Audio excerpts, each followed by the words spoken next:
ஏன் நாங்கள் இவ்வளோ நாள் அதை சொல்லலைன்னா, அறிவிக்க வேண்டிய இடத்தில் அதிமுக இருக்கிறது.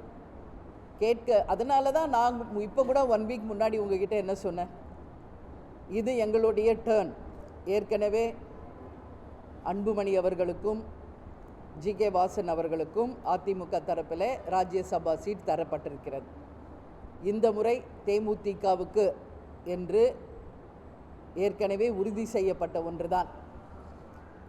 அண்ணன் எடப்பாடியார் அவர்களும் அமைச்சர்களும் அன்றைக்கே அதை ஒத்துக்கொண்டு கடிதம் வாயிலாகவே கையெழுத்து போட்டு தான் கொடுத்தாங்க. அதைத்தான் நாங்கள் அறிவிக்க வேண்டியது அவர்கள் கடமை அப்படின்றதுல நான் உறுதியாக இருந்தேன். அதை தான் இன்றைக்கி அவங்க கடமையை அவர்கள் ஆற்றியிருக்கிறார்கள்.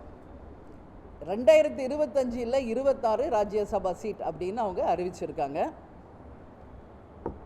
இங்கே ஒரு விஷயத்தை மட்டும் நான் தெளிவாக சொல்லணும்னு நினைக்கிறேன். அரசியல் என்பதே தேர்தலை ஒட்டி தான் அரசியல். எனவே 2026 தேர்தலை ஒட்டி தான் ராஜ்யசபா சீட்டும் அறிவிக்கப்பட்டிருக்கிறது. அரசியல் என்பதே தேர்தலுக்கானது தான். எனவே அவர்களுடைய கடமையை அதிமுக அவர்கள் ஆற்றியிருக்கிறார்கள். தேசிய முற்போக்கு திராவிடக் கழகமும் தேர்தலை ஒட்டி எங்கள் கடமையை நாங்கள் ஆற்றுவோம் என்பதை இந்த நேரத்திலே நான் தெரிவித்துக் கொள்கிறேன்.